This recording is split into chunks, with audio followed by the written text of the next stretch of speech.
ورحمة الله وبركاته. إن الحمد لله علي الذات عظيم الصفات سميع السمات كبير الشان جليل القدر رفيع الذكر مطاع الأمر جليل البرهان ونشهد أن لا إله إلا الله وحده لا شريك له ونشهد أن سيدنا وسندنا وحبيب ربنا وطبيبنا وطبيب قلوبنا ومولانا محمدا عبده ورسوله صلى الله عليه وعلى آله وأصحابه وبارك وسلم تسليما كثيرا الذي أرسله الله تعالى بالحق بشيرا ونذيرا وداعيا إلى الله بإذنه وسراجا منيرا أما بعد فأعوذ بالله من الشيطان الرجيم بسم الله الرحمن الرحيم الله لا إله إلا هو الحي القيوم صدق الله مولانا العظيم وقال النبي صلى الله عليه وسلم من قرأ آية الكرسي في دبر كل صلاة مكتوبة لم يمنعه من دخول الجنة إلا أن يموت أو كما قال عليه الصلاة والسلام وقال تعالى إن الله وملائكته يصلون على النبي يا أيها الذين آمنوا صلوا عليه وسلموا تسليما شكرا زبان كل دروس شريف پڑھی اللهم صل على محمد وعلى آل محمد كما صليت على إبراهيم وعلى آل إبراهيم إنك حميد مجيد اللهم بارك على محمد وعلى آل محمد كما باركت على إبراهيم وعلى آل إبراهيم إنك حميد مجيد यहाँ हम सब मुसाफिर हो वही आखिर ठिकाना कोई आगे रवाना है कोई पीछे रवाना बलगल उला बिकमालिही कशफत दुजा बिजमालिही हसनत जमीउ खिसालिही सल्लु अलैहि व आलिही ज़बान खुले मोहब्बत जिक्र करी ला इलाहा इल्लल्लाह লা ইলাহা ইল্লাল্লাহ লা ইলাহা ইল্লাল্লাহ লা ইলাহা ইল্লাল্লাহ লা ইলাহা ইল্লাল্লাহ লা ইলাহা ইল্লাল্লাহ লা ইলাহা ইল্লাল্লাহ লা ইলাহা ইল্লাল্লাহ লা ইলাহা ইল্লাল্লাহ লা ইলাহা ইল্লাল্লাহ লা ইলাহা ইল্লাল্লাহ লা ইলাহা ইল্লাল্লাহ লা ইলাহা ইল্লাল্লাহ মুহাম্মাদুর রাসূলুল্লাহ সাল্লাল্লাহু আলাইহি ওয়াসাল্লাম।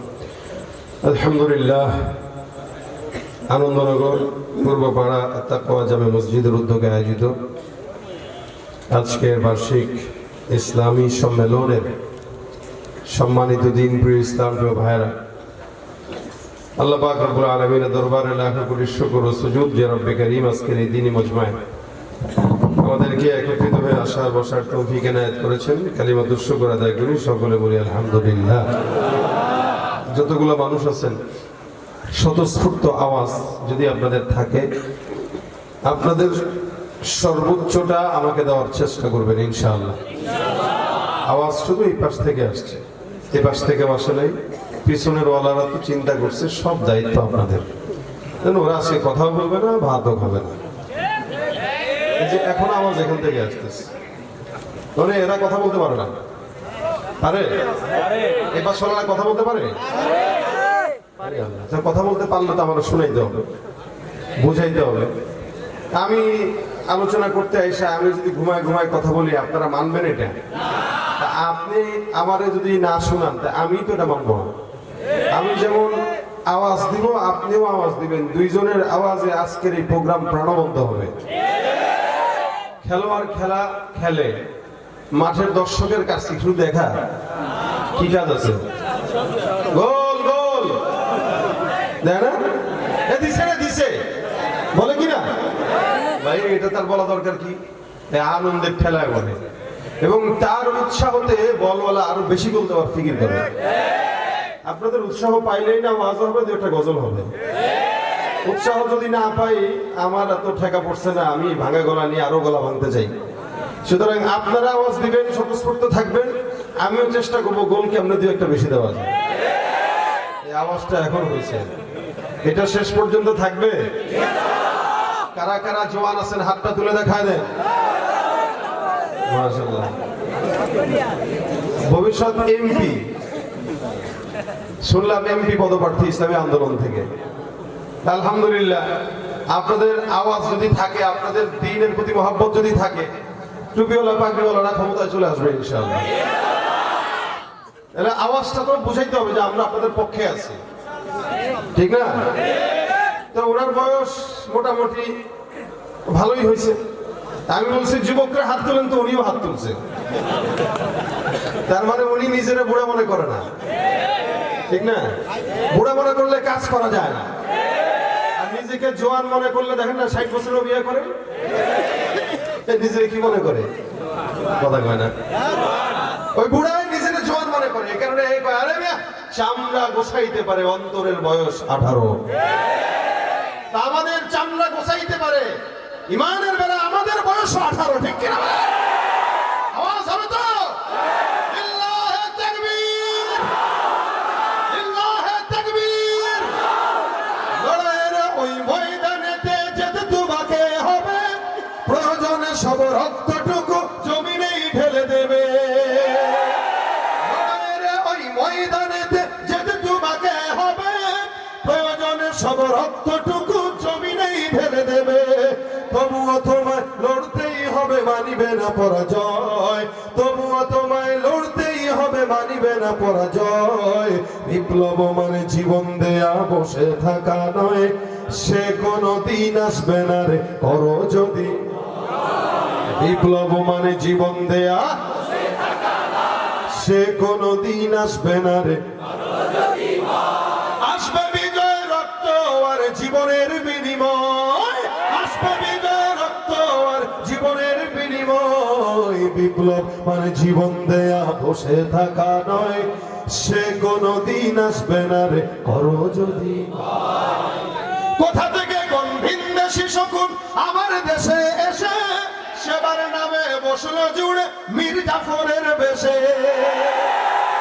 খুব ভালো মনে করছিলেন না খুব ভালো মনে করছিলেন এখন দেখে এসে কিনে না স্যার 1 বছর না 5 বছর চাই কয় বছর চাই এমনি 1 বছর 2 বছরই গেল না এখনই কন্দে সর্ব তার মানে জনগণের পালস বুঝে নাই কথা বলেন ঠিক কিনা কোথা থেকে কোন ভিনদেশি শকুন আমার দেশে এসে সেবার নামে বসলো জুড়ে মীর জাফরের বেশে ওদের করতে নাস্তা নাবুদ হতে হবে নির্ভয় বিপ্লব মানে জীবন দেয়া সে কোনো দিন আসবে না রে ভাই আপনাদের কণ্ঠ অনেক ভালো মাশাআল্লাহ এই ভালো কণ্ঠটা আমার একটু সাপোর্ট দিয়েন ঠিক আছে সহযোগী কণ্ঠ থাকবেন তো ইনশাআল্লাহ ধর্মকে আজ পুঁজি করিয়া গাল ভরা বলি দিয়ে কত যে সুফি খুশিতে মাতাল হাদিয়া তহফাবে ধর্মকে আজ পুঁজি করিয়া গাল ভরা বলি দিয়ে কত যে সুফি খুশিতে মাতাল হাদিয়া তহফাবে ভণ্ডামির ওই শিকড় তুলে সত্যের আনো জয় ভণ্ডামির ওই শিকড় তুলে সত্যের আনো জয় বিপ্লব মানে জীবন দেয়া সে কোনো দিন আসবে না রে করো যদি ভয় বিপ্লব মানে জীবন দেয়া বসে থাকা নয় সে কোনো দিন আসবে না রে মাইকলাও কি জানেন নিয়ে গজল হ্যাঁ খাইছে মাইক কি ফ্রি দিছেন মাইকলা মানে এত বছর শুনছেন তো দাড়িটা রাখলেন না কেন আল্লাহ কবুল করুন বলেন ভাইরা আমার এই যে আওয়াজটা দিলেন এটা শেষ পর্যন্ত থাকবে ইনশাআল্লাহ যদি থাকে তো ইনশাআল্লাহ গজল এই ফাঁকে ফাঁকে চলবে ঠিক আছে ফাঁকে ফাঁকে চলবে আর যদি আওয়াজ কমে যায় তো এটাও বন্ধ হয়ে যাবে ক্লোজ আমি আলোচনা করি কম এই জায়গা থেকে আপনারা আমাকে যত সাহায্য করবেন আমি তত অল্প সময় ভালো কিছু দিতে পারবো ইনশাআল্লাহ এই পিছনে অনেকে দাঁড়ায় আছে এরা একটু ভিতরে ঢুকে যাক আপনারা পিছন থেকে একটু আগায় আসেন সামনে যাদের যাদের একটু জায়গা খালি আছে এদেরকে একটু বসার সুযোগ করে দেন আল্লাহ পাক আমাদের এই আজকের মজমাকে কামিয়াবি দান করুন যা বলবো শুনবো আমলের নিয়তে বলার এবং শোনার তৌফিক দান করুন আপনাদেরকে চমৎকার কণ্ঠে আলোচনা শোনাচ্ছিলেন আমাদের খাদেম ভাই উনি খাদিমুল ইসলাম মানে ইসলামের খাদেম মানে আল্লাহ দুনিয়াতে পাঠাইছে আলহামদুলিল্লাহ উনি যে সুন্দর ওয়াজ শোনাইছে এরপর আর ওয়াজ চলে না ঠিকও না এরপরেও আমি আমার এই ভাঙ্গা মোটামুটি কি বলে টনটনা গলা নিয়ে আমি আপনাদের সামনে বসলাম আপনাদের শেষ পর্যন্ত বসার নিয়ত আছে তো ইনশাআল্লাহ উঠোটি করেন না অনেকে ওই বয়ান শেষ করার পরে একটু কালেকশনের দিকে গেলে উঠে টাকা পয়সা দিতে পারেন বা না পারেন বসবেন ইনশাআল্লাহ মোনাজাত দিয়ে যাবেন ইনশাআল্লাহ আমি নাটোরে আসি না মানে নাটোরে আসেও নাটোরের দোষ না আমার দোষ কেন আমার একটু ঝামেলা হইলো আমরা কাছাকাছি প্রোগ্রাম করতে ভালোবাসি এই জন্য দূরের রাস্তা একটু অ্যাভয়েড করে চলি তো মোটামুটি খাদেমুল ইসলাম ভাই তো আছেন তো মহাব্বতে ইসলামের মহাব্বতে পরে কি জানি যে হাবিব ভাই ইনাদের জোরাজোরিতে মহাব্বতে আসছি তো দূর থেকে যেহেতু আসছি তা আমার থেকে কিছু আপনারা নেবেন না ইনশাআল্লাহ আপনাদের কণ্ঠ ভালো আছে ফাঁকে ফাঁকে আমার সাথে একটু গায়ে দিয়ে আমার কষ্টটা কমবে আমি আপনাদের সামনে আয়াতে কারিমা কোরআনের সবচাইতে আজমতওয়ালা একটি আয়াতে কারিমার অংশ বিশেষ তেলাওয়াত করেছি কোরআন রাসূল সাল্লাল্লাহু আলাইহি ওয়াসাল্লাম বলেছেন কোরআনের সর্বোচ্চ চূড়া হলো সূরাতুল বাকারা সর্বোচ্চ সূরা না সর্বোচ্চ চূড়া কোরআনের সর্বোচ্চ, যেন পাহাড়ের সর্বোচ্চ চূড়া থাকে, যে এত বড় পাহাড়, এই পাহাড়ের উঁচা জায়গাটা কোথায়? যেমন গোটা বিশ্বের ভিতরে সবচেয়ে পাহাড় চূড়া সবচেয়ে বেশি বড় কোনটা? হিমালয় বলা হয়। এভারেস্ট জয় করা বলে না? এই যে এভারেস্ট জয় করে কেন বলে? এটা সর্বোচ্চ চূড়া এভারেস্ট। যারা যায় ওরা ওটা জয় করে আসে। আমি ওই হিমালয় পর্বতে উপরে তো না, মানে পাহাড়ে ওঠার সুযোগ হয়েছে। ওইটা নেপাল এবং আরো ইন্ডিয়া, শ্রীলঙ্কা অনেক বড় এরিয়া জুড়ে আছে। তো এটা মোটামুটি অনেক উঁচা। এবং আমি যখন নেপালে গিয়েছিলাম তখন ওখান থেকে আসার কথা আরো অনেক আগে, 10 বছর 12 বছর আগে গিয়েছিলাম। তো আমাদের ফ্লাইট প্রায় 1 ঘন্টা ওঠার পরেও বাইরে তাকায় দেখি এভারেস্টের চূড়া দেখা যাচ্ছে। বুঝেন, একটা ফ্লাইট ঘন্টায় 1000 গতিতে চলে। এখন সে যদি 1 ঘন্টা চলে তা কত উঁচা, আর ওই পাহাড়টা কত উঁচা? এটা সর্বোচ্চ চূড়া। পবিত্র কোরআনের সর্বোচ্চ চূড়া হচ্ছে সূরাতুল বাকারা। নবী বলেন সূরাতুল বাকারার ভিতরে সবচাইতে আজমতওয়ালা আয়াত এবং সর্বোচ্চ সম্মানিত আয়াত হচ্ছে আয়াতুল কুরসি। সুবহানাল্লাহ, আস্তে বলেন। শুধু সূরাতুল বাকারা তো গেল, রাসূল বলেন কোরআনের ভিতরে সবচাইতে দামি এবং সম্মানিত আয়াত হচ্ছে আয়াতুল কুরসি। আমি এই আয়াতুল কুরসির শুরু একটা অংশ আপনাদেরকে শুনিয়েছি। একবার নবী করিম সাল্লাল্লাহু আলাইহি ওয়াসাল্লাম বলেন, হে আবুল মুনজির, অর্থাৎ এক সাহাবীকে রাসূল সাল্লাল্লাহু আলাইহি ওয়াসাল্লাম উবাই ইবনে কাবকে জিজ্ঞাসা করলেন, হ্যাঁ তুমি বলো তো কোরআনের ভিতরে সবচেয়ে আজমতওয়ালা আয়াত কোনটা? সাহাবা আজমাইনদের আজমত ছিল এটাই, আদব ছিল এটাই। নবী কোনো প্রশ্ন করতেন তো আল্লাহ রাসূলের উপর হাওলা করে দিতেন। এটা আমরা জানলেও বলবো না, কারণ উনি আছে, ওহীওয়ালা আছে সামনে, তা আমি কি বলবো? এজন্য এটা বলতেন স্পষ্ট যে আল্লাহ রাসূল ভালো জানেন। রাসূল করিম সাল্লাল্লাহু আলাইহি ওয়াসাল্লাম আবারও বললেন, বলো না, বলো, চিন্তা ফিকির করে বলো কোরআনের ভিতরে সবচেয়ে সম্মানিত আয়াত কোনটা? উবাই ইবনে কাব চিন্তা করলেন যে রাসূল একবার যেহেতু আমাকে জিজ্ঞাসা করছেন, আমি আল্লাহর উপর, আল্লাহ রাসূলের উপর হাওলা করে দিয়েছি, আবার যেহেতু জিজ্ঞাসা করছেন তার মানে ফিকির করার সুযোগ দিয়েছেন, তাই আমি ফিকির করি।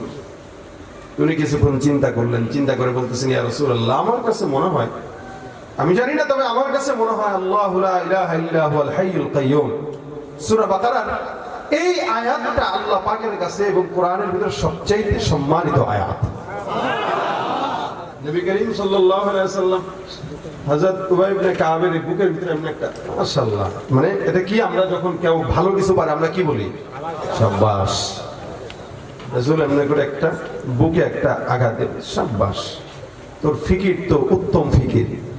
হ্যাঁ, তুমি যেটা বলেছো মিয়া মিয়া, এই জবাবটা 100 হয়েছে। আল্লাহর কোরআনের ভিতরে সবচেয়ে আজমতওয়ালা আয়াত আল্লাহ পাক এটাকেই বানিয়েছেন। সুবহানাল্লাহ। আমরা আজমত জানি না বলেই না পড়ি না, জানি না বলেই না পড়ি না। মাহফিলে আসছেন, নাটলি সাহেব বয়ান করলেন, চলে গেলেন, আমিও বয়ান করলাম, চলে গেলেন, তো বাসায় যাওয়ার সময় কি নিবেন? নেওয়ার জন্য আমি আপনাদের সামনে এই মুজাকারাটা করতেছি, যাতে আমিও মুজাকারায় আমল করতে পারি, তো আপনারাও যেন করতে পারেন। আমিন। তা আয়াতুল কুরসি এটা সবচেয়ে আজমতওয়ালা আয়াত, সবচেয়ে সম্মানিত আয়াত। এটার চাইতে অন্য কোন সম্মানিত আয়াত আর দ্বিতীয়টা নাই আয়াতের ক্ষেত্রে। শুধু তাই না, রাসূল করিম সাল্লাল্লাহু আলাইহি ওয়াসাল্লাম অন্য হাদিসে এটাও বলেছেন। আল্লাহর নবী বলেন, আয়াতুল কুরসির একটা জিহ্বা আছে এবং 2টা ঠোঁট আছে। সুবহানাল্লাহ। আয়াতুল কুরসির একটা জিহ্বা আছে এবং 2টা ঠোঁট আছে। নবী বলেন, আল্লাহ পাক রব্বুল আলামিনের এই আয়াতটা, নাযিলকৃত আয়াতটা, তার ঠোঁট আর জিহ্বা দিয়া প্রতিনিয়ত আল্লাহ পাকের আরশের নিচে বসে বসে আল্লাহর গুণগান গায়। সুবহানাল্লাহ। কুরসি মানে আল্লাহর কুরসির নিচে বসে, আরশে বসে বসে আল্লাহর জিকির করে। হয়তো এটাও একটা অজয় তাসমিয়া। রাসূল বলেছেন তার জিহ্বা আছে এবং ঠোঁট আছে। তা কত বড় সম্মানিত আয়াত! এই জন্য ভাইরা আমার, আল্লাহ রাসূল সাল্লাল্লাহু আলাইহি ওয়াসাল্লাম এই আয়াতের অসংখ্য ফজিলত বর্ণনা করেছেন। আয়াতুল কুরসির ভিতরে আল্লাহ পাক সর্বপ্রথম আল্লাহ পাকের ইলাহিয়াতের সবক দিয়েছেন। যেমন শুরুতে কি আছে? আল্লাহু লা ইলাহা ইল্লা হুয়াল হাইয়ুল কাইয়্যুম। আল্লাহু লা ইলাহা ইল্লা হুয়াল হাইয়ুল কাইয়্যুম। শুরুতেই আল্লাহ যার কোনো ইলাহ নাই, আল্লাহ যার কোনো ইলাহ নাই, আল হাইয়ুল কাইয়ুম, যিনি চিরঞ্জীব, চির শক্তিশালী। দেখেন এই জায়গায় আরেকটা বিষয়, এক নম্বর আল্লাহ পাক রব্বুল আলামিন বলেছেন আল্লাহু লা ইলাহা ইল্লাহু, আল্লাহ যিনি একজন, যার সাথে কোনো ইলাহ চলে না। ইলাহ কয়জন বলে? একজন। আল্লাহ হলো একজন, আল্লাহ দ্বিতীয় জন না। কিন্তু এই জমিনের ভিতরেও অনেক বান্দা আছে, এদেরকে প্রশ্ন করলে আল্লাহকেও মানে, আবার আল্লাহর সঙ্গে শরীকও করে নেয়। ভাইরা আমার, আল্লাহর সঙ্গে কোন শরীক চলবে কি বলেন তো? চলবে? আল্লাহু লা ইলাহা ইল্লা হুয়াল হাইয়ুল কাইয়ুম। আল্লাহ পাক রব্বুল আলামিন বলেন, যদি এই পৃথিবীর বিকয়ে যদি একাধিক ইলাহ থাকতো, লাউ কানা আলিহাতুমা ইলা লাউ কানা ফীহিমা আলিহাতুন ইল্লাল্লাহু লাফাসাদাতা।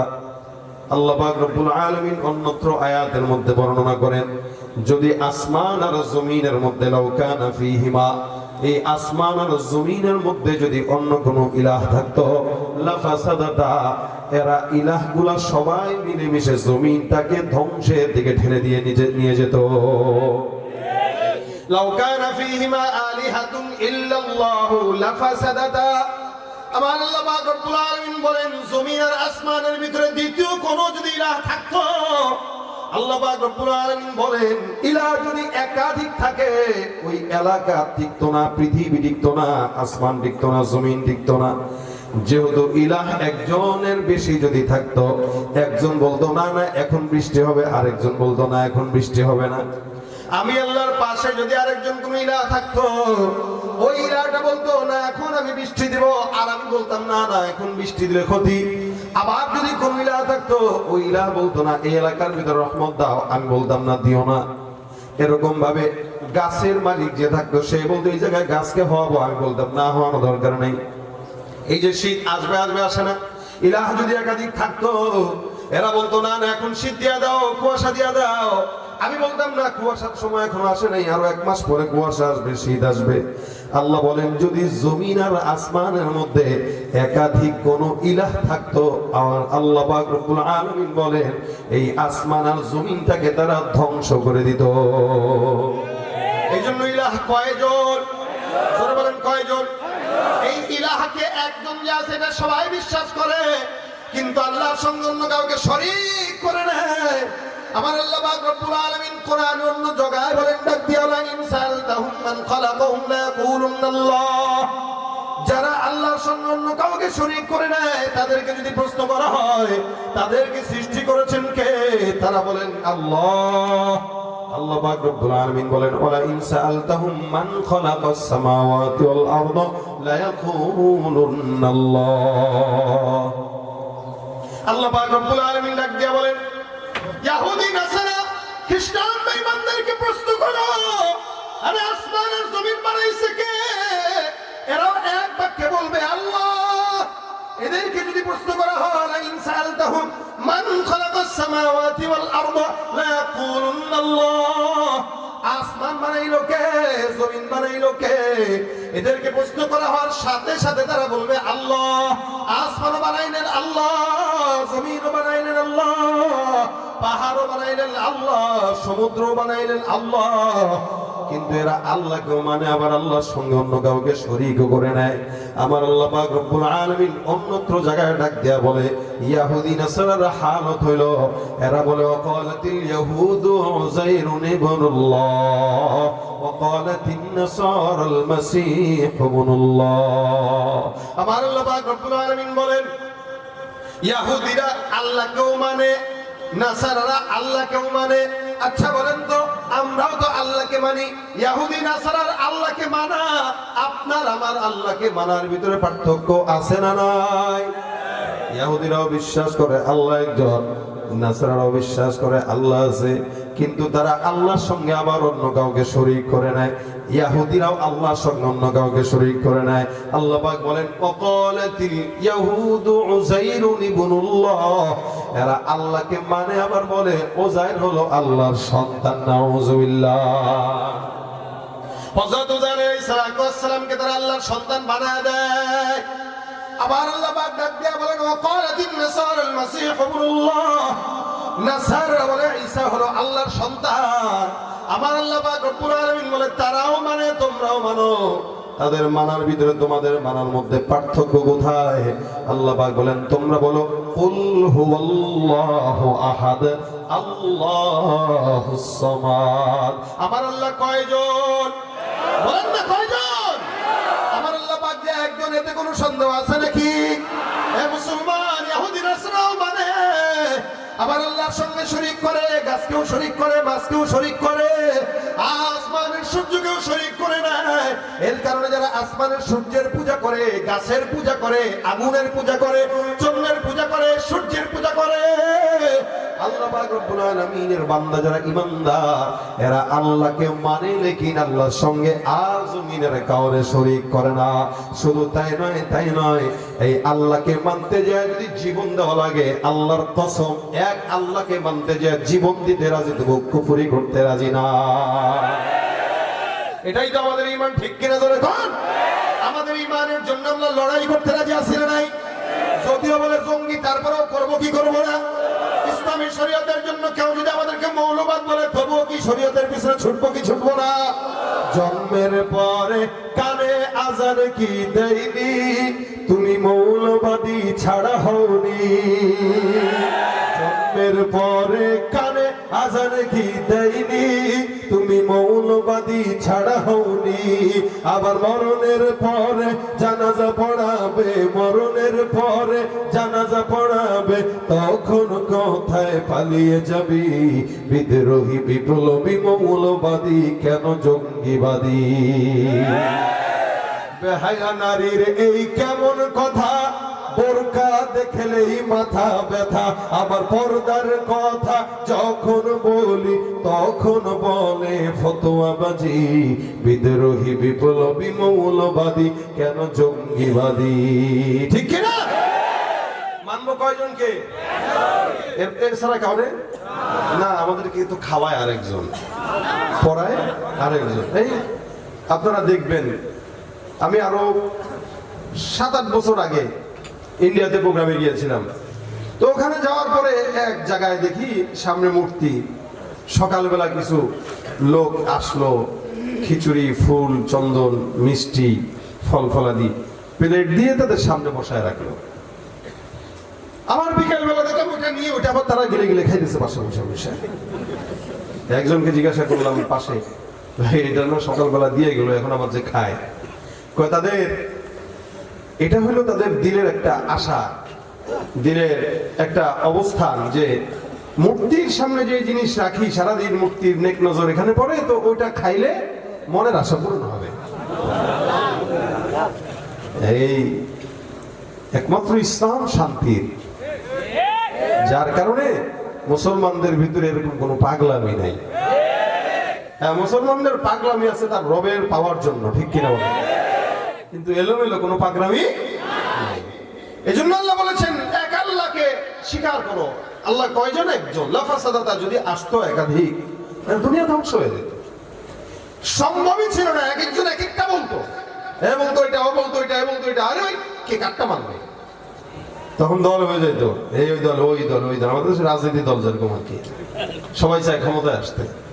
কিন্তু খোদা যদি একজন হয়, তাহলে গোটা বিশ্ব তার আন্ডারেই চলে আসে। তখন পালতে সাহায্য হয়, তখন পালতে সহজ হয়। আর নেতা যদি একাধিক হয়, কয় না ভাই এই এলাকার নেতা বেশি, কে কারে মানবে? আর আমির যদি একজন হয়, তবলিগের আমির যখন একজন ছিল, তখন তবলিগ ভালো মতো চলছে। আমির দুইজন হয়ে গেছে, তো এখন দল বিভক্ত হয়ে গেছে, কে কারে মানবে? তাহলেই আল্লাহ যদি একাধিক হইতো, দুনিয়া টিকতো না। এখানে আল্লাহ এই আয়াতে আল্লাহ একাকিত্বের সবক দিয়ে দিলেন, আল্লাহু লা ইলাহা ইল্লা হুয়াল হাইয়ুল কাইয়্যুম।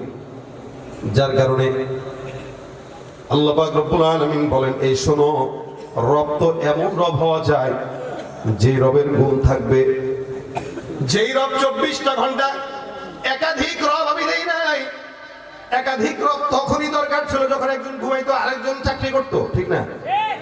দেখবেন রাত্রিবেলা যারা ডিউটি করে, দিনের বেলা করে না কেন? দিনের বেলা আমি ঘুমাবো, আরেক শিফট আসবে, আবার রাত্রে আমি যাব, ও ঘুমাবে। মালিক এরকম যদি হইতো যে ঘুম দরকার হয় তাহলে খোদা দুইটাই হইতো, কারণ দিনের বেলা একজন ঘুমাইতো, রাত্রেবেলা আরেকজন চালাইতো। আমার আল্লাহ পাক রব্বুল আলামিন বলেন আল্লাহু লা ইলাহা ইল্লা হুয়াল হাইয়ুল কাইয়্যুম। রে আমি আল্লাহ এমন একজন মালিক, যেই রব্বে কারীম এমন একজন আল্লাহ যিনি চিরঞ্জীব, চিরশক্তিশালী। লা তাখুযুহু সিনাতুন ওয়ালা নাওম। কেমন শক্তিশালী জানো? তোমরা না ঘুমাইলে দুর্বল হও, না খাইলেও দুর্বল হও। আমি এমন একজন যে চিরজীব, যার কোনো খাওয়া লাগে না, মরণও নাই। এমন একজন যে শক্তিশালী, যার কোনো ঘুমও দরকার নাই। শক্তিশালী হওয়ার জন্য কোনো ফলও খাওয়া লাগে না।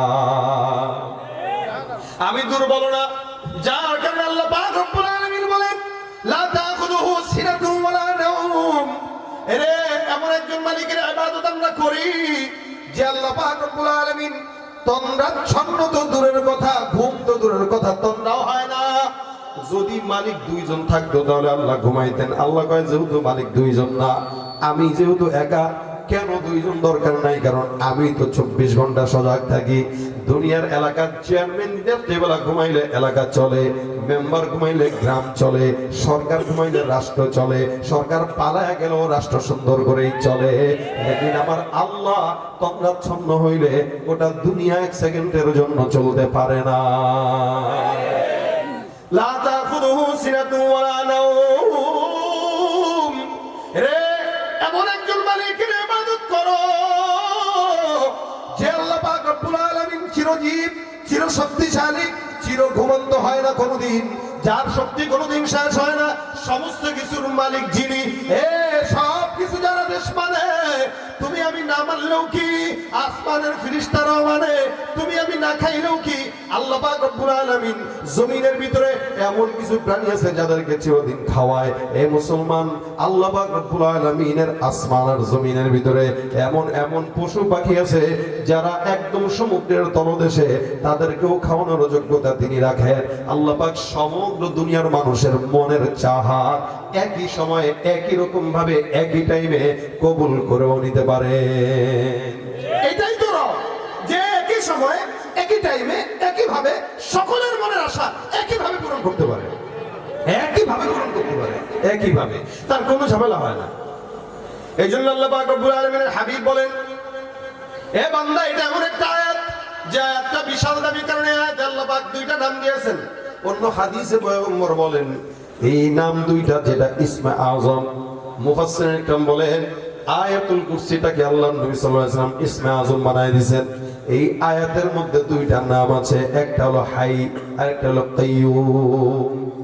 হাই আর কাইয়ুম, এই ঘরের ভিতরে যদি আপনার রিজিকের অভাব থাকে, সন্তানের বিয়ে হয় না, মা অসুস্থ, বাবা অসুস্থ, চাকরি নাই, সম্পদের মধ্যে বরকত নাই, আল্লাহর নবী বলেন বান্দা হাতটা উপরে দিয়া বলো ইয়া হাইয়ু ইয়া কাইয়ুম। নিজের ঘরে অশান্তি, বিবি অশান্তি, অসুস্থ, মা বাবা অসুস্থ, অথবা অন্য কোনো প্রয়োজন, এই তিনটা আগে দিলের ভিতরে ঢুকাবেন, তারপরে পাঠ করবেন ইয়া হাইয়ু ইয়া কাইয়ুম। এই দুইটা নাম নিয়ে কোনো বান্দা যদি মাওলার কাছে যায়, আল্লাহর নবী ডাক দিয়া কয় আমার আল্লাহ সঙ্গে সঙ্গে কবুল করে নেন। বদরের যুদ্ধে সাহাবায়ে বাইনদের সংখ্যা মাত্র 313। 1000 কাফিরের মোকাবেলায় পয়গম্বর যুদ্ধে নামবে। আল্লাহর নবীর কোনো পরিকল্পনা নাই, রাসূল যে যুদ্ধের ময়দানে যাবে এরকম কোনো সিদ্ধান্ত হয় নাই। কাফের বেঈমানেরা যে কোনো ভাবে সংবাদ পাওয়ার পর 1000 কাফের মক্কার জমিন থেকে রওনা হয়ে গেছে যুদ্ধ করার জন্য। 1000 কাফেরের মোকাবেলায় মাত্র 313 জন। সাহাবায়ে বাইনদের যেহেতু যুদ্ধের প্রস্তুতি নাই, যার কারণে ঘোড়াও তেমন নাই, উটও তেমন নাই, তরবারিও নাই, লাঠি সোটাও নাই, আহারও নাই, একদম দুর্বল। আল্লাহর নবী সাল্লাল্লাহু আলাইহি ওয়াসাল্লাম ডাক দিয়া কয় আবু মালিক, যুদ্ধের ময়দানে 1000 কাফের বিদ্যমান, আমার সাহাবায়ে বাইনরা দুর্বল, এরপর আবার রমজান মাস, কি করব আল্লাহ? রোজাদার অবস্থায় যুদ্ধের ময়দানে যুদ্ধ করা কষ্ট, এরপর আরবের জমিনের ভিতরে এত রোদ। বর্তমান সময় আরবে যদি কেউ যেয়ে থাকবেন দেখবেন মোটামুটি 50 ডিগ্রি সেলসিয়াসের মতো সেখানে সবসময় গরম থাকে। কখনো তো এমন হয় এই নিচের ভিতরে রাস্তার উপরে কেউ যদি কড়াই বসায় তেল দিয়ে ডিম ভাজি করে, ডিমও ভাজি হয়ে যায়। এমন পরিস্থিতিতে পড়েছি, রোদের ভিতরে বের হয়েছে, হাতের এই পশমগুলো একটার সঙ্গে একটা জড়ায় যাচ্ছে। এখনই যদি গরম হয়, না জানি ১,৫০০ বছর আগে কেমন গরম ছিল। ভাইরা আমার খুব বুঝেন, রাসূল সাল্লাল্লাহু আলাইহি ওয়াসাল্লাম ১০০০ কাফেরের মোকাবেলায় আল্লাহর নবী যুদ্ধ করবেন, সাথে কেউ নাই। তরবারি, উট আর যুদ্ধের জন্য যা কিছু দরকার হয় এগুলো কিছুই তেমন ভাবে নাই। আমার পয়গম্বর তাঁবুর মধ্যে আসলেন। হযরত আলী বলেন, আমি যুদ্ধের মাঝখানে নবীর কাছে যাইলাম। আমি নবীর কাছে গিয়ে দেখি আমার পয়গম্বর সিজদায় পড়া, আর আল্লাহর নবী জোরে জোরে পড়ে ইয়া হাইয়ু ইয়া কাইয়ুম। আবার আমি চলে গেলাম যুদ্ধের ময়দানে, সাহাবা ইকরাম দুর্বল, আল্লাহর নবীকে আবার কাছে আসলাম, নবী তাকায় দেখলাম এখন বলে ইয়া হাইয়ু ইয়া কাইয়ুম। আবার যুদ্ধের ময়দানে গেলাম, আবার পয়গম্বরের কাছে আসলাম, তাকায় দেখি নবী এখনো বারবার শুয়ে শুয়ে কাঁদে ইয়া হাইয়ু ইয়া কাইয়ুম। নবী সিজদায় পড়ে পড়ে বারবার এই দুইটা শব্দ উচ্চারণ করে, আর অন্য কোনো শব্দ আমার পয়গম্বরের মুখে আমি শুনি নাই। কেবলমাত্র ইয়া হাইয়ু ইয়া কাইয়ুম, ইয়া হাইয়ু ইয়া কাইয়ুম, ইয়া হাইয়ু ইয়া কাইয়ুম। আল্লাহ বদরের যুদ্ধের সাহাবা ইকরামদেরকে ১০০০-এর মোকাবেলায় তুমি বিজয় দিয়া দিও। আমার পয়গম্বর দোয়া করেন আল্লাহর কাছে ইয়া হাইয়ু ইয়া কাইয়ুম নাম দিয়া। আলী বলেন, আমি আমার পয়গম্বরকে দেখলাম দোয়া করার জন্য। আমি যুদ্ধের ময়দানে গেলাম, হঠাৎ করে তাকায় দেখে আমার ডানে বাঁয়ে সামনে পিছনে কেমন যেন মনে হলো আসমান থেকে আমার আল্লাহ কেমন যেন সাদা পোশাক পরিহিত ফেরেশতাদেরকে যুদ্ধের জন্য পাঠিয়ে দিয়েছে। আমার আল্লাহ ডাক দিয়া বলেন, লাকাদ নাসারাকুমুল্লাহু বিবাদরিন ওয়া আনতুম আযিল্লা। এ সাহাবা ইকরামের দল, তোমরা ছিলে লাঞ্ছিত, তোমরা ছিলে দুর্বল, তোমরা অপারগ ছিলা। আমি আল্লাহ, আমি তোমাদেরকে আল্লাহর নবীর দোয়ার বরকতে আসমান থেকে ফেরেশতা পাঠায় শুধু নয়, আমি নিজেই তোমাদের সঙ্গে যুদ্ধে লিপ্ত হয়ে গিয়েছি। আল্লাহ নিজে যুদ্ধের ময়দানে নেমে গেছেন, আল্লাহ নিজে ফেরেশতাদেরকে নিয়ে আল্লাহ যুদ্ধের ময়দানে বদরে চলে গেছেন। রাসূল বলেন, আমি যে ইয়া হাইয়ু ইয়া কাইয়ুম পড়ে পড়ে চাইছি, আল্লাহ এই দুইটা শব্দের বরকতেই বদরের যুদ্ধে সাহাবা ইকরামদেরকে ১০০০-এর মোকাবেলায় লড়াই করার জন্য জিতাই দিয়েছে। এরপরেও কেমন জিতানি দেখেন, আবু জাহেলকে মারছে, যেটা একদম পিচ্ছি এটারে দিয়া, যেটা পিচ্ছি ওইটারে দিয়া, এখনো পর্যন্ত তার কবর ওখানে আছে। শুধু তাই না, ওখানে হাজী সাহেবরা যাওয়ার পরে পারে না, মুছে দেয়, প্রস্রাব করে দিতে পারে না। এটা যদি পারতো এটাই করতো। হয়তো কিছু পাগলা এটা করতেই পারে, যেই যায় কবরের উপরে লাফায়, থু দেয়, পাড়া দেয়। আল্লাহ পাক বলেন, তোমার বিরুদ্ধে ষড়যন্ত্র করার জন্য ১০০০ নিয়ে আসছে, ও চিনে নাই হাতটা দিছে কোথায়। আগুনে হাত দিবে তো হাত আল্লাহ পাক রাখবে না। নবী নাই তো কি হয়েছে, উম্মতের উলামা একরাম আছে, উলামা একরামের গায়ে হাত দিবে তো ওই হাত আল্লাহ রাখে নাই, রাখবে না ভবিষ্যতে। ঠিক কিনা বলেন?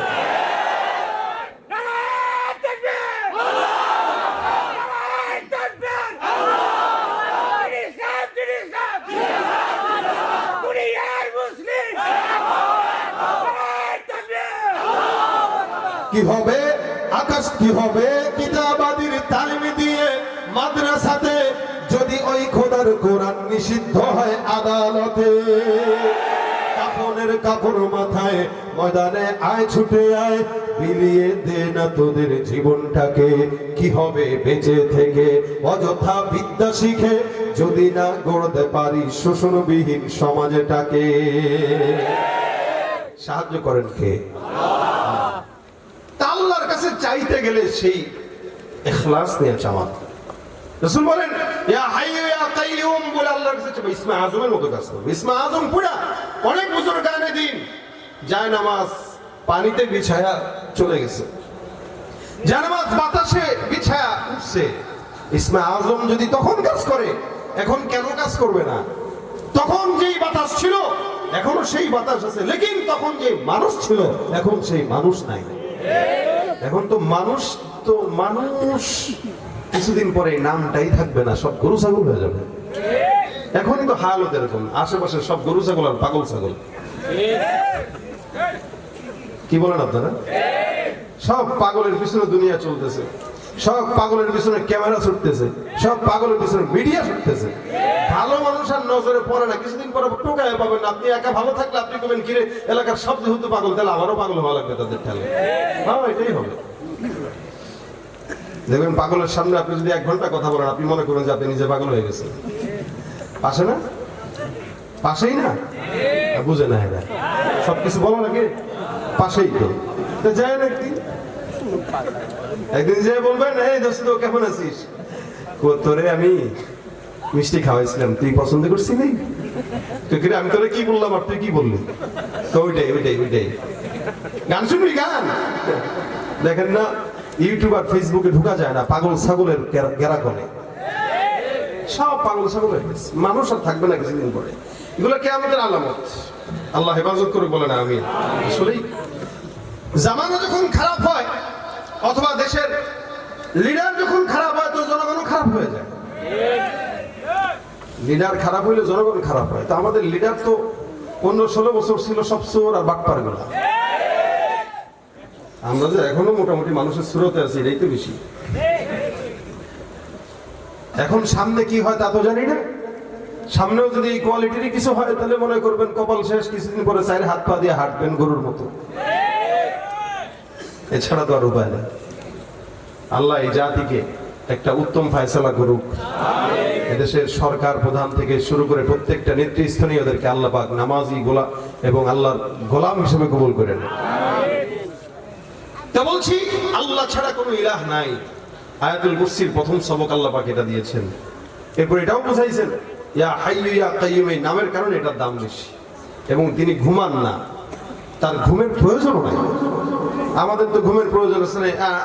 একদিন 24 ঘন্টা না ঘুমাইলে পরের দিন আমি আপনাদের সামনে আইসা এলোমেলো ওয়াজ করবো, স্বাভাবিক বিষয়। আমাদের মেজাজ একটু খিটখিটে থাকে, কেন? ওই যে ঘুম টুম একটু কম হয়, 24 ঘন্টা গাড়িতে থাকি। তো অনেক সময় মাহফিলে গেলে কেবল মনে করলে একটু ধমক টমক দিয়ে বসতে হয়। তো অনেকে দেখছেন হুজুর কি গরম। আসলে গরম না, গরম হলে আদতের কারণ। যে ঘুম দরকার হয়, আল্লাহ যদি ঘুম দরকার হইতে ভাই আমরা কেউ বাঁচতে পারতাম না। মাইরা উল্টাইলে তো পুরা দুনিয়া। কথা বুঝেন না আপনারা? আল্লাহর যদি ঘুম দরকার হইতো, আমাদেরকে মেরে পাছার চামড়া রাখতো না একটা, কারণ মেজাজ খারাপ থাকতো না। দেখে সারা বিশ্বের ভিতরে কোটি কোটি মানুষ, এগুলো কেমনে সম্ভব? আমার তো ঘুমের সময় নেই। তখন আল্লাহ কইতে, এই তুই উল্লে পাল্লা করছিস, আয় ফেরেশতা দাও পিড়া, এটারে পিড়া ওটারে পিড়া, বাংলাদেশ এটারে উড়ালা যা, ট্রাম্প রে বাস ঢুকা খাড়া করে না। এই কথা যদি আল্লাহ পাকের ঘুম দরকার ছিল, এটাই তো হইতো। কথা বুঝেন না আপনার? এই জন্য আল্লাহ বলেন নেতার ঘুম দরকার হয়, আল্লাহর কথা কয় না, দরকার হয় না, তন্দ্রা হয় না। আছে না, দেখবেন তন্দ্রা যারা যায় এরা স্বীকার করে না। কোন একটা মিছিলের, কোন একটা মজলিসের ভিতরে বসছেন 10 জন মিটিং এ, একজন খালি এরকম করে উঙ্গাইতেছে, এই তুমি ঘুমাও। না আমি এত করি না। আমাদের এক হুজুর, আমার শায়েখ যিনি, আমার তালিমি মুরব্বী, ইসলামী মুরব্বী মুফতি হাফিজউদ্দিন সাহেব মাদ্দাজিল্লাহ আলী, মালিবাগের প্রধান মুফতি। তো হযরত আসাদ মাদানী রহমাতুল্লাহ খলিফা, তিনি আমাদের সিরাজি কিতাব পড়াইতেন। তো দর্শের ভিতরে কেউ যদি উঙ্গাইতো, তা হুজুর বলতেন 10টারে ডাক দিতেন,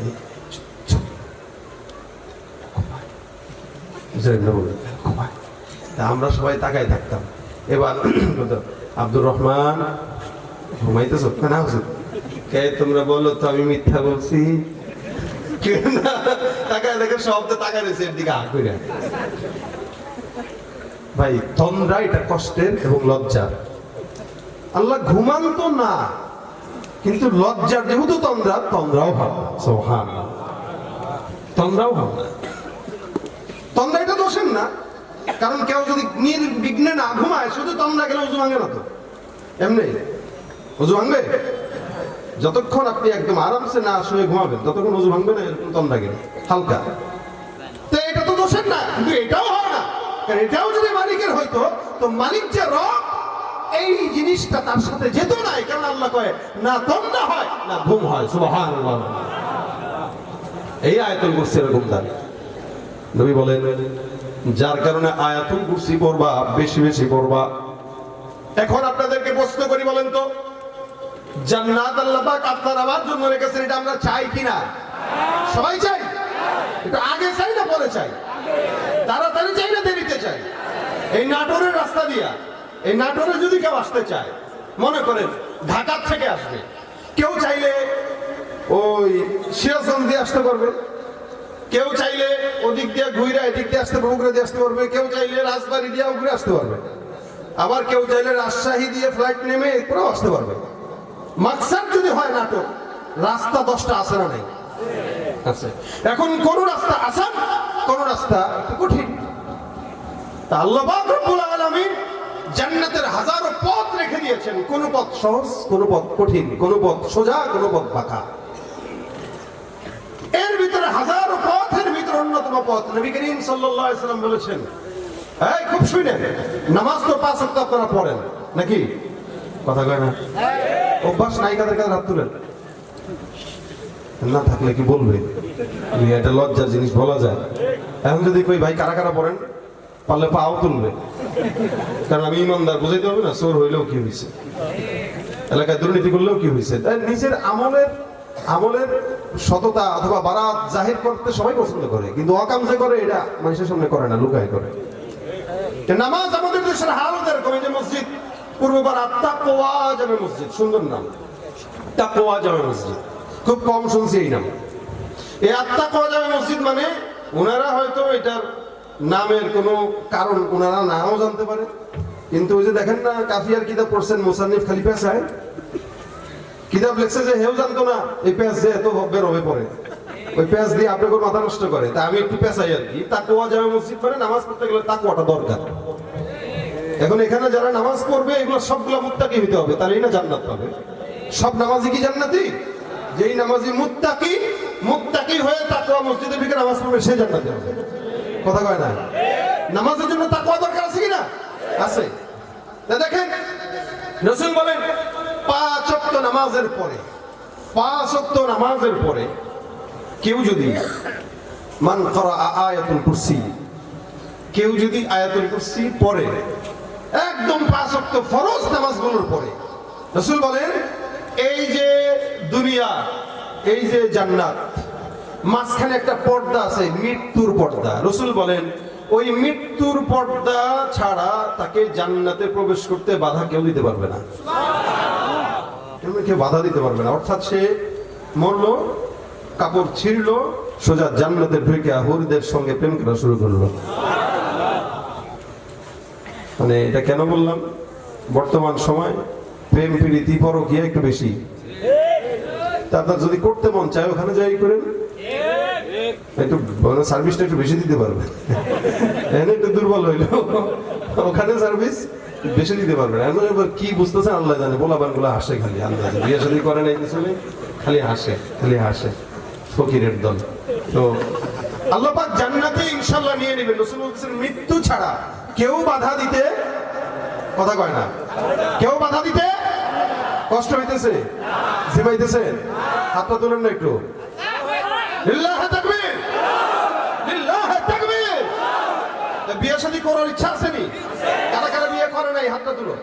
করো নাই কারা? করো নাই? হ্যাঁ, hi hi hi hi hi hi hi hi আস্তাগফিরুল্লাহল আযীম।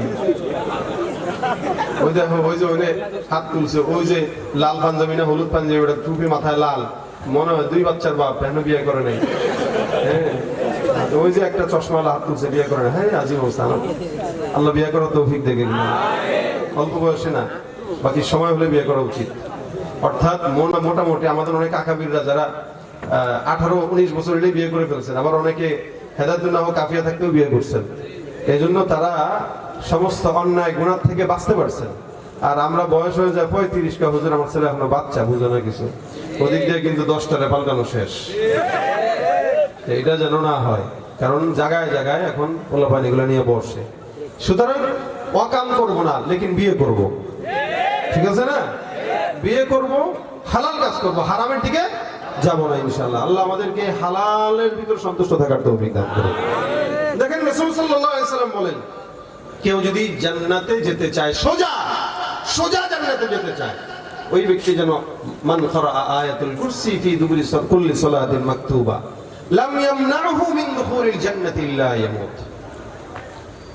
উবাই ইবনে কাব রাদিয়াল্লাহু তাআলা বর্ণনা করেন, উনি একবার ডাক দিয়া বলেন, আমার বিশাল বড় খেজুরের স্তূপ আছে, আমি একবার আমার বাগানে পাহারা দেওয়ার জন্য খেজুরের স্তূপগুলো দেখার জন্য বাগানে ঢুকলাম। ঢোকার পর তাকায় দেখি আমার গাছের আড়ালে একটা ছোট্ট বাচ্চা দাঁড়ানো আছে। আমি বাচ্চারা ডাক দিয়া বললাম, আরে তুমি কে?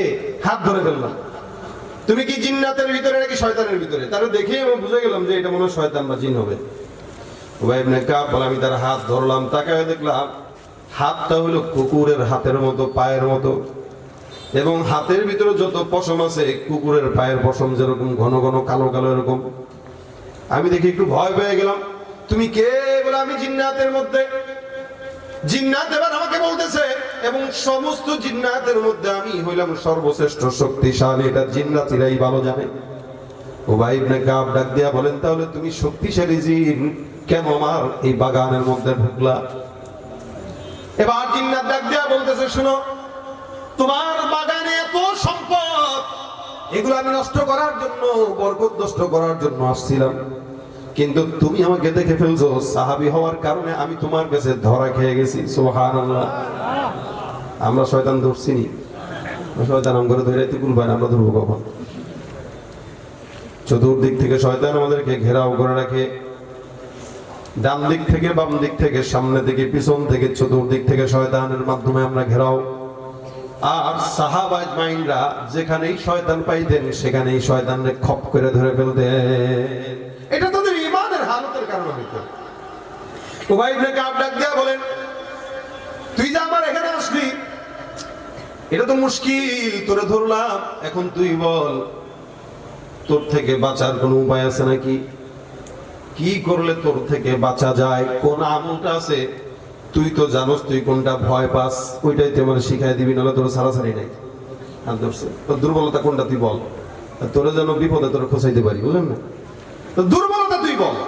উবাই ইবনে কাব যখন ধরলেন, তখন ওই জিন্নাত বলতেছে, ভাই ছাড়েন না। ছাড়বো না, তুই আগে বলবি কোনটা পড়লে তোরা ভয় পাস, এটা বল। তখন ওই জিন্নাতটা বলতেছে, আল্লাহু লা ইলাহা ইল্লা হুয়াল হাইয়ুল কাইয়্যুম, আয়াতুল কুরসিটা বেশি বেশি যদি পড়ে, আল্লাহ পাক ওই বান্দাকে রাতের বেলা যদি পড়ে সারা রাত, আল্লাহ পাক তাকে জিম্মায় নিয়ে নেবেন, অর্থাৎ কোনো ক্ষতি হবে না। সব জিন্নাত শয়তানের ক্ষতি থেকে আল্লাহ তাকে হেফাজত করবে। আর কোন ইমানদার যদি সকালবেলা পড়ে, আল্লাহ পাক রব্বুল আলামিন ওই বান্দাকে সারা দিনের জন্য নিজের জিম্মায় রেখে দিবেন। উবাই ইবনে কাব বলতেছেন, কথা কি সত্য? বলে, হ্যাঁ। ও, তাহলে তোদের দুর্বলতা এটা না, আসলে এটাই, ছেড়ে দেন। ঠিক আছে, যা। উবাই ইবনে কাব বলেন, আমি তাকে ছেড়ে দিলাম। সে আমার বাগানের যত খেজুর ছিল ওগুলো সে নষ্ট করার আর দুঃসাহস করতে পারে নাই। কেমনে পারবে? কারণ আমারও তো সে তার দুর্বলতা শিখাই দিয়ে গেছে। যেহেতু তার দুর্বলতা এখন আমি জানি, কিরে তুই কিন্তু এটা, আমি কিন্তু তোর চিনি, ও ভাই মাফ চাই, আর জিন্দেগিতে করবো না। দুনিয়ায় কেউ যদি কারো দুর্বলতা জানে, সে যখন কয়ে তোর কিন্তু এটা আমার কাছে আছে, ভাই রে ভাই তুই এমন করস কে, টাকা লাগলে নে, তুই ডিলিট কর। দুর্বলতা মানুষ রাখতে চায় না এবং কাউকে প্রকাশ করতে চায় না, কিন্তু ধরা যখন খায় তখন ঠিকই প্রচার করে, তখন ঠিকই স্বীকার করে। তো শয়তান জানে তার দুর্বলতা কোথায়, জিন্নাত জানে তার দুর্বলতা কোথায়। জানার পরে উবাই ইবনে কাব কি শিখাই দিয়ে গেছেন। উবাই ইবনে কাব বলে, হ্যাঁ এটাই তোর দুর্বলতা। তো শুনলাম, শোনো উম্মতের মুসলমান, কেউ যদি আয়াতুল কুরসি সকালে বিকেলে পড়ে, তা আল্লাহ পাক তাকে জিন্নাত শয়তানের সমস্ত ওয়াসওয়াসা থেকে, অনিষ্টতা থেকে, বেবরকতি থেকে আল্লাহ নিজে হেফাজত করবে। সম্পদ রেখে দেই ঘরে, টাকা রেখে দেই ঘরে, অথবা দেখবে অনেক সময় যে কোনো একটা জিনিস ঘর থেকে কোথায় গেছে আপনি পাবেন না, কিন্তু আপনি জানেন যে এটা আমি এখানে রাখছিলাম, এখানেই রাখছিলাম, এটা ঘরেই থাকার কথা, কিন্তু সারা ঘর তালাশ করবেন, কোথাও নেই। এটা শয়তান জিন্নাত যারা আছে এরা উধাও করে দেয়, আপনার বরকত নষ্ট করতে, আপনারা পেরেশান করে দিতে, এটা করে। এই জন্য ঘরের যাবতীয় অনিষ্টতা, শয়তানের অনিষ্টতা থেকে বাঁচার জন্য, ঘরের যাবতীয় আসবাবকে হেফাজতের জন্য আয়াতুল কুরসির বিকল্প কোনো ইসমে আজমান নাই। যখন সুযোগ হয় ফজর থেকে এশা পর্যন্ত 5 ওয়াক্ত নামাজের পরে আয়াতুল কুরসি পড়েন।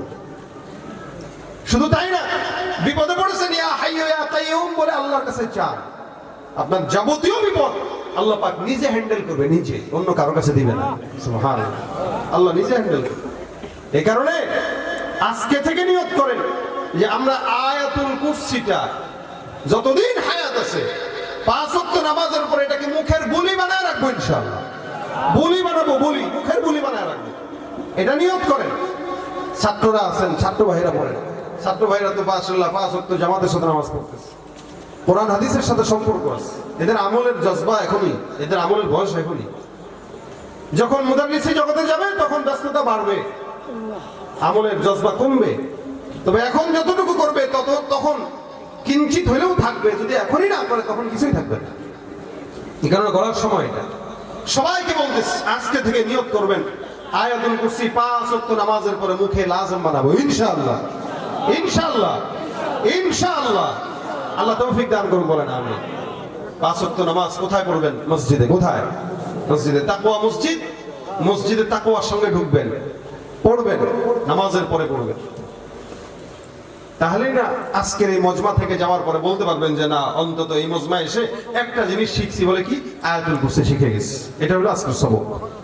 আজকে থেকে নিয়ে যতদিন মনে পড়বে ততদিন পড়বেন। আমি আলহামদুলিল্লাহ আপনাদের উপরে পার পেয়ে যাইতে পারি আর কি। কেন? এই যে আপনারা পড়তেছেন তো আল্লাহ পাক আমার এই সমপরিমাণ সওয়াব দেবে ইনশাআল্লাহ। আবার আপনারা পড়বেন, আরেকজন যদি আপনারা আমল শিখায় দেন তো সেও যদি পড়ে আপনিও আমল শিখতে পারবেন, এবং আমলের উপরে আল্লাহ পাক আপনাকে সওয়াব দিয়ে দেবে ইনশাআল্লাহ। তা আল্লাহ পাক আমাদেরকে এই আমলটা করার তৌফিক দান করুন। এখন আসেন মসজিদ। যেহেতু আপনাদের এখানে এলাকার মসজিদটা দুর্বল মসজিদ, এই মসজিদের জন্য আপনাদের কাছে আমার আবেদন হচ্ছে, এটা মসজিদের অনেক কিছু দরকার, নগদ হোক, বাকি হোক, ইট, বালি, সিমেন্ট, টাইলস, এগুলো দরকার। উঠাউঠি কেউ করেন না, আমি আপনাদেরকে বেশি কষ্ট দিব না ইনশাআল্লাহ। তবে 2-1টা গজল শোনাবো যদি আপনারা শুনতে চান, নাহলে দরকার নেই। কারণ আপনারা উঠাউঠি করলে আমি আপনাদেরকে শোনাইতে পারবো না, আর যদি বসেন তাহলে না শোনাইতে পারবো। লোক উঠে গেলে কেন শোনাবো? আর আপনারা যাবেন, যাদের যাবেন সবাই সবার বাসায় যাবেন, কিন্তু আমি তো আমার ঢাকায় যাব। আপনারা কাছের এলাকার থেকে আসছেন আর আমি আসছি ঢাকার থেকে, সুতরাং আপনারা আমার অনেক আগে বাসায় যেতে পারবেন। আমার যেতে ফজর হবে, আমাকে রেখে কেউ চলে যায় না, এখানে বসেন। আপনাদের মসজিদের জন্য একটু বলেন তো কে আছেন যে আজকের এই মসজিদে আপনার 120টা জায়নামাজ, টাইলসের জায়নামাজ দরকার। একটা জায়নামাজের মূল্য 800 টাকা মাত্র, একটা জায়নামাজের মূল্য মাত্র 800 টাকা। একটা ভিক্ষুকও প্রতিদিন 2000-1000 টাকা কামায়, সেই জায়গা থেকে এখানে প্রত্যেকটা ভাই দিতে পারবে। এরকম কেউ যদি থাকেন যে একটা জায়নামাজের, মাশাআল্লাহ, আমার ঢাকা থেকে আসছে আমার মাদ্রাসার মুহতামিম মাওলানা মাসুম বিল্লাহ ইমদাদি সাহেব, এক জায়নামাজের টাকা দিয়ে দিয়েছে। ইয়া কত টাকা করছো কামাই, এত টাকা রাখবা কোথায়? কাফনের তো পকেট নাই, টাকা পয়সা লইয়া কি কেউ কবরে গেছে? কি জবাব দিবি রে তুই আল্লাহর কাছে? ওরে মানুষ হইছ বেহুশ দুনিয়ার পিছে, কি জবাব দিবি রে তুই আল্লাহর কাছে? মনে বিশিষ্ট কাঠ ব্যবসায়ী, উনি কত দিছেন? 2000 টাকা। আল্লাহ ওনার দানকে কবুল করুক, জানে ওয়ালা বরকত দান করুক। আর কে আছেন? হাত তুলেন। 800 টাকা। আর কে আছেন? মোশাররফ হোসেন বাবলু, সাবেক কাউন্সিলর, 9 নং ওয়ার্ড, 2000 টাকা। আল্লাহ কবুল করুক। আর কে আছেন? আর কে আছেন? এই যারা ভিডিও করতে আসছে এরা তো ওয়াজটা দিয়ে একটু কামাবে না? দেখি মিডিয়ার কোন ভাই দেয়, নামটা এখানে বলে দেবো। কে আছেন? 800 টাকা দিবেন। এদের সাথে যোগাযোগ করে 2 মাস পরে দিয়েন, সমস্যা নেই। কোন মিডিয়াওয়ালা দেয় দেখি? 1টা 2টা 3টা 4টা 5টা 6টা 6টা ক্যামেরা আছে। এই 6টা ক্যামেরার ভিতরে কার খুব ধীরে আছে 800 টাকা দেওয়া?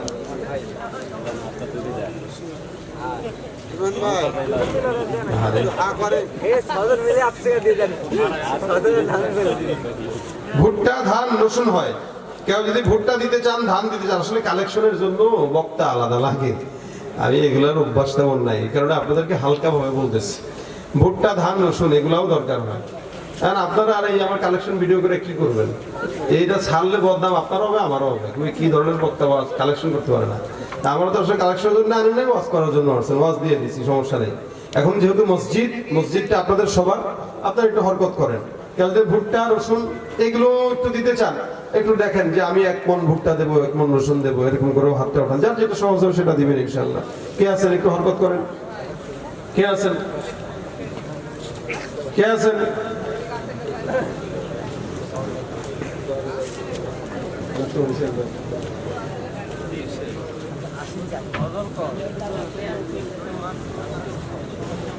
আচ্ছা ঠিক আছে, যান, সমস্যা নেই, সম্ভব না, দূর বেশি, যান, দোয়া চাই।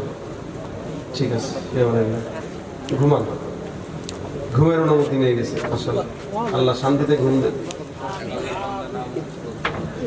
এক আল্লাহর বস্তা এক আল্লাহর বান্দা নাম বলতে অনিচ্ছুক, 20 বস্তা সিমেন্ট দিবে। আলহামদুলিল্লাহ, আল্লাহ পাক তার হায়াতে বরকত দেখ, বিপদ আপদ দূর করে দেখ। আরেক ভাই 2 বস্তা সিমেন্ট, আল্লাহ কবুল করুক। আর কি আছেন? সিমেন্ট দিলে সিমেন্ট দেন একটু, 1 বস্তা 2 বস্তা সিমেন্ট দেন, 1 বস্তা করে সিমেন্ট দেন। 200 বস্তা সিমেন্ট লাগে। কে আছেন? আর 1 বস্তা সিমেন্ট করে দেন, 10 জন দিলে 10 বস্তা হয়ে যায়। এক ভাই তো 20 বস্তা দিছে, এক ভাই 2 বস্তা দিছে, 22 হয়ে গেছে। আরেকজন উঠান একটু, যে আমি 3 বস্তা দিলাম 25 হয়ে যাবে। আরেকজন বলেন আমি 5 বস্তা দিলাম 30 হয়ে যাবে। কে আছেন? আর হাতটা উঠান একটু। নাই পিছন থেকে যুবক ভাইরা, আমি তো আপনাকে আসানের তরিকা শিখাই দিলাম। আসান তরিকা কি? আপনারা 2 মাসে টাকাগুলো জমাবেন। 1 বস্তা সিমেন্টের দাম 500 থেকে 550 টাকা। 2 মাসে টাকাটা জমায়া বাস টাকাটা দিয়ে দেন, যে আমি 1 বস্তা সিমেন্টের টাকা দিয়ে দিলাম। দেখবেন সহজ হয়ে যাবে, একদম আসান হয়ে যাবে। অনেক টাকা আমরা এদিক সেদিক খরচ করি। একটু হাত উঠান।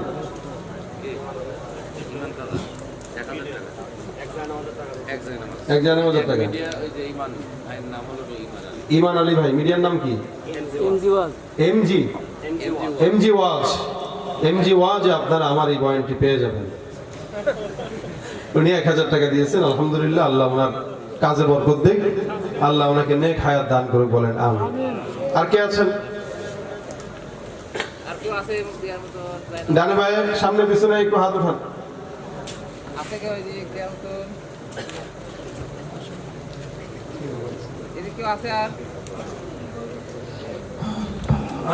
সাবেদুল, কি লিখছে? ঈদ ভাটার।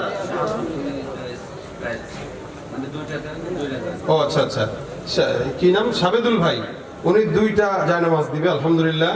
আরিফুল ভাই 1টা জায়নামাজ দিবে। তারপর হাজি তোয়াজ, উনি 1টা জায়নামাজ দিবে। আবুল হোসেন 800 টাকা হয়তো 1 জায়নামাজ দিবে। জাহাঙ্গীর আলম 5000 টাকা। আল্লাহ কবুল করুক, জানে মালে বরকত দান করুক, হায়াতে রিজিক ও সাআত দান করুক। আর কে আছেন? কে আছেন? আর এদিক থেকে নাই? নূর আমিন ভাই, উনি 1টা জায়নামাজ। যাক, আলহামদুলিল্লাহ। বাস, আপনাদের এর আগেও যেহেতু করেছেন, দিবেন। মসজিদের কাজে একবার সবাই দিতে পারবে না, কাজ যখন ধরবে একটু একটু করে প্রত্যেক সপ্তাহে আপনারা দিয়ে দিয়েন, যার যেভাবে সহজ হয়, আসান হয়। এই পর্যন্তই। কিন্তু আমলটা যেটা দিয়েছি, ওটা কি দিয়েছিলাম? আয়াতুল কুরসি। প্রত্যেকদিন কয়বার? 5 বার। কয় নামাজের পরে? 5 ওয়াক্ত নামাজের পরে। এরপরে রাত্রে শোয়ার আগে পড়েন, যখন মন চায় পড়েন। আল্লাহ পাক আমাদেরকে পড়ার তৌফিক দান করুন, আমল করার তৌফিক দান করুন। যারা বলেন আমিন। বাস, এখন যেহেতু আপনারা বসেছিলেন এতক্ষণ, আপনাদের সকলকে নিয়ে একটা সঙ্গীত হোক। শুনবেন না? দরকার নেই, তাহলে বাদ দুরূদ শরীফ পড়েন।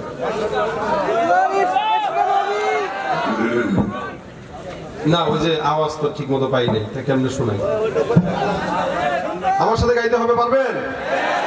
ইশকে নবী, ইশকে নবী, ইশকে নবী জিন্দাবাদ, ইশকে নবী জিন্দাবাদ, ইশকে নবী জিন্দাবাদ, ইশকে নবী জিন্দাবাদ, ইশকে নবী জিন্দাবাদ, ইশকে নবী জিন্দাবাদ। আমার মনের ভুবন জুড়ে উঠলো যখন চাঁদ, তারার মিছিল কোরাস ধরে বলল মুহাম্মদ। ঝিঝির দোলেও দুরুদ সুরে নামলো খুশিরাত দুপুরে, সেই খুশিতে জাগলো ধরা, চললো খবর পরম্পরা।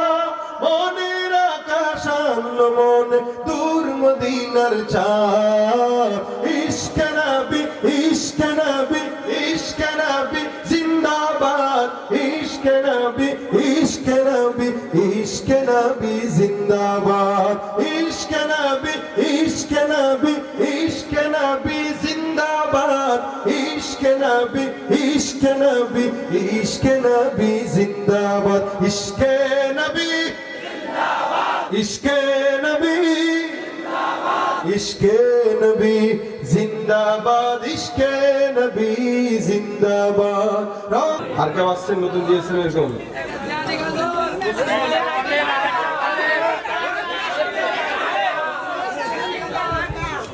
মহিলা প্যান্ডেলে যারা আছেন মা বোনদের দান এখনো নাকি পাওয়া যায় না, এটা লজ্জা। যদিও ওনারা সবচেয়ে বেশি দান করে, তো মা বোনরা আপনারা আপনাদের উদ্যোগে দানগুলো একটু উঠায় নেন। মাহমুদ হাসান উনি একটা জায়নামাজ দিয়েছেন, নুরুজ্জামান একটা জায়নামাজ, লিয়াকত আলী এক জায়নামাজ, রব্বেল ফকির তো লেখছি, হাফিজুল ভাই একটা জায়নামাজ, আহসান হাবিব এক জায়নামাজ, মিলন ভাই 3টা জায়নামাজ। আল্লাহ কবুল করুন, আমিন। নাস্তিকতা নিপাত যাক, দিন ইসলাম জিন্দাবাদ। নাস্তিকতা নিপাত যাক, দিন ইসলাম জিন্দাবাদ। কোটি প্রাণে একই আওয়াজ, খোদাদ্রোহী ছাড় পাবে না, এই বাংলায় ঠাই হবে না, মুসলমানরা জেগেছে আজ। জোর কদমে সামনে চলো, বজ্র কণ্ঠে আওয়াজ তুলো, সবাই মিলে একই তালে দাও না স্লোগান, নারায়ে তাকবীর, আল্লাহু আকবার, নারায়ে তাকবীর, আল্লাহু আকবার। দিন ইসলাম, দিন ইসলাম, জিন্দাবাদ, জিন্দাবাদ, জিন্দাবাদ, জিন্দাবাদ। ইসলামের জন্য দেশের হয়েছে জন্ম, ইসলামের বিরুদ্ধে গেলে দেশ হবে ভিন্ন। ইসলামের বিরুদ্ধে যারা নিয়েছ অবস্থান, এই বাংলায় ঠাই হবে না, যাও হিন্দুস্তান। জোর কদমে সামনে চলো, বজ্র কণ্ঠে আওয়াজ তুলো, সবাই মিলে একই তালে দাও না স্লোগান, নারায়ে তাকবীর, আল্লাহু আকবার, নারায়ে তাকবীর, আল্লাহু আকবার। আল কোরআনের আলো, ইসলামের শত্রুরা, লিল্লাহে তাকবীর। আজকে এই দান যারা করেছেন মসজিদের জন্য, আল্লাহ পাক প্রত্যেকের দানকে কবুল করুক। মনের যত নেক আশা আছে আল্লাহ সব কবুল করুক। এবং যারা এই পর্যন্ত বসছেন, যা আলোচনা হলো, এই আলোচনাগুলোকে আল্লাহ পাক নাজাতের উসিলা বানায় দেখ। দুরূদ শরীফ পড়ুন, আল্লাহুম্মা সাল্লি আলা সাইয়্যিদিনা ওয়া নাবিয়্যিনা ওয়া শাফিঈনা ওয়া হাবিবিনা মাওলানা মুহাম্মদ সাল্লাল্লাহু আলাইহি ওয়া আলা আলিহি ওয়া আসহাবিহি ওয়া বারাক ওয়া সাল্লাম। আস্তাগফিরুল্লাহ রাব্বি মিন কুল্লি যামবি ওয়া আতুবু ইলাইহি, লা হাওলা ওয়া লা কুওয়াতা ইল্লা বিল্লাহিল আলিয়্যিল আযীম। আল্লাহুম্মা আনতাস সালাম। ربنا ظلمنا أنفسنا وإن لم تغفر لنا وترحمنا لنكونن من الخاسرين. ربنا فاغفر لنا ذنوبنا وكفر عنا سيئاتنا وتوفنا مع الأبرار. رب اغفر لي ولوالدي وللمؤمنين يوم يقوم الحساب. أي الله, গভীর রাত পর্যন্ত তোমার দ্বীনের বয়ান শোনার জন্য আল্লাহ গুনাহগার বান্দারা হাত তুলেছে। মেহেরবানি করে আমাদের সকলের গুনাহ খাতা তুমি আল্লাহ মাফ করে দাও। আয় রব্বুল আলামিন, যা আলোচনা হয়েছে ভুল ত্রুটি থাকলে ক্ষমা করে দাও। সওয়াবগুলো মদিনার রওজা মুবারকে পৌঁছায় দাও। আয় রব্বুল আলামিন, যারা বসলো শেষ পর্যন্ত আল্লাহ সকলের মনের নেক মাকাসাদে হাসানাকে পূরণ করে দাও। আয় আল্লাহ, অসুস্থ যারা আছে সুস্থতার হায়াত দান করে দাও। অভাবগ্রস্তদের অভাব দূর করে দাও। ঋণগ্রস্তদের ঋণগুলো পরিশোধ করার তৌফিক দান করে দাও। আয় রব্বুল আলামিন, আমাদের মধ্যে যাদের মা নাই বাবা নাই, অন্ধকার কবরে শুয়ে আছে, আল্লাহ মেহেরবানি করে এই মা বাবা দাদা দাদি নানা নানি ভাই বোন অন্ধকার কবরে যারা শহীদ আছে তাদের কবরে সওয়াবগুলো তুমি মাওলা পৌঁছায় দাও। আল্লাহ তাদের কবরকে জান্নাতের উচ্চ মাকাম দান করে দাও। আর রব্বুল আলামিন, যাদের মা বাবা জীবিত আছে সুস্থতার হায়াত দাও। আল্লাহ মা বাবার খেদমত করার তৌফিক দান করে দাও। আল্লাহ মা বাবাকে সন্তুষ্ট রাখার তৌফিক দান করে দাও। আয় আল্লাহ, মা বাবাকে আমাদের নাজাতের উসিলা বানায় দাও। আল্লাহ রব্বুল আলামিন, মেহেরবানি করে মা বোনরা আসছে, তাদেরকে পর্দার বিধান মেনে চলার তৌফিক দাও। ইয়া হাইয়্যু ইয়া কাইয়্যুম, মেহেরবানি করে তোমার নামের বরকতে আমাদের সকলকে দ্বীনের পথে চলার তৌফিক দান করে দাও। হে আল্লাহ, বাংলাদেশকে সোনার দেশ হিসেবে কবুল করে নাও। চোর বাটপাত দুর্নীতিবাজদের কবল থেকে এই দেশকে হেফাজত করো আল্লাহ। আয় রব্বুল আলামিন, মেহেরবানি করে এই মসজিদ, এই তাকওয়া মসজিদকে তুমি কবুল করো। সকল হাজত গায়বী খাজানা থেকে পূরণ করে দাও। যারা মসজিদে দান করেছে আল্লাহ, কিয়ামতের ময়দানে এই দানকে তুমি নাজাতের উসিলা বানায় দিও। আয় আল্লাহ, মসজিদকে 5 ওয়াক্ত নামাজে মুসল্লি ভরপুর করে দেওয়ার তৌফিক দান করে দিও আল্লাহ রব্বুল আলামিন। মেহেরবানি করে জীবনে একবার হলেও তোমার হাবিবের রওজা জিয়ারত করার তৌফিক দাও। আয় আল্লাহ, যারা একবার গিয়েছে বারবার যাওয়ার তৌফিক দান করে দাও। اللهم صل على محمد النبي الأمي وعلى آله وسلم تسليما. رب ارحمهما كما ربياني صغيرا. رب ارحمهما كما ربياني صغيرا. رب ارحمهما كما ربياني صغيرا. سبحان ربك رب العزة عما يصفون وسلام على المرسلين والحمد لله رب العالمين. السلام عليكم ورحمة الله.